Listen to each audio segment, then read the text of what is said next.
அதிகாரம் 27.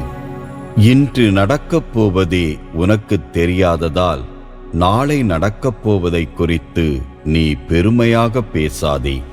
உன்னுடைய வாயென்று மற்றவர்களுடைய வாய் உன்னை புகழட்டும்.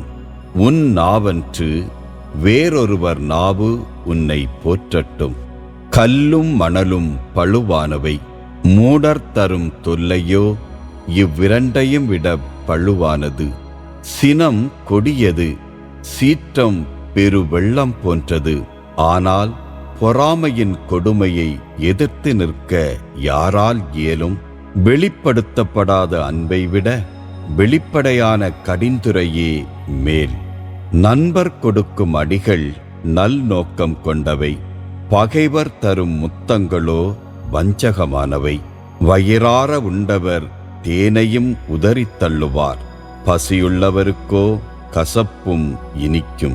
தம் வீட்டை விட்டு வெளியேறி அலைந்து திரிபவர் தன் கூட்டை விட்டு வெளியேறி அலைந்து திரியும் குருவிக்கு ஒப்பானவர். நறுமணத் தைலமும் வாசனை பொருட்களும் உள்ளத்தை மகிழ்விக்கும்.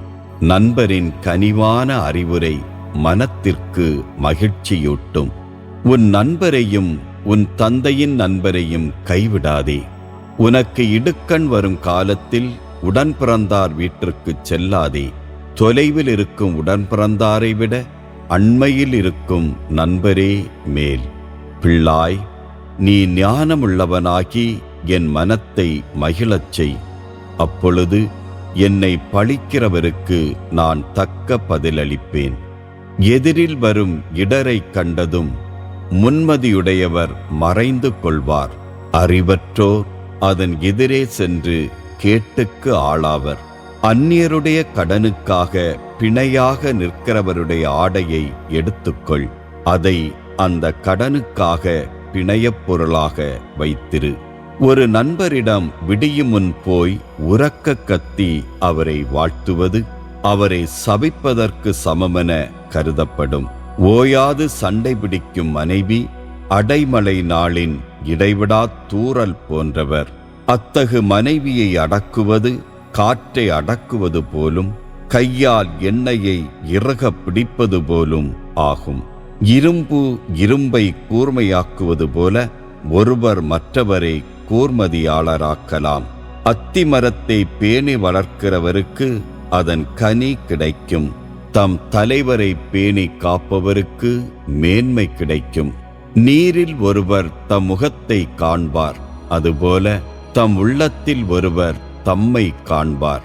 பாதாளமும் படுகுழியும் நிறைவு பெறுவதில்லை, ஒருவர் கண்களின் விருப்பமும் நிறைவு பெறுவதே இல்லை.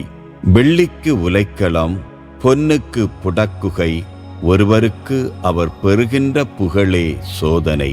மூடனை உரலில் போட்டு நொய்யோடு நொய்யாக உலக்கையால் குத்தினாலும் அவனது மடமை அவனை விட்டு நீங்காது.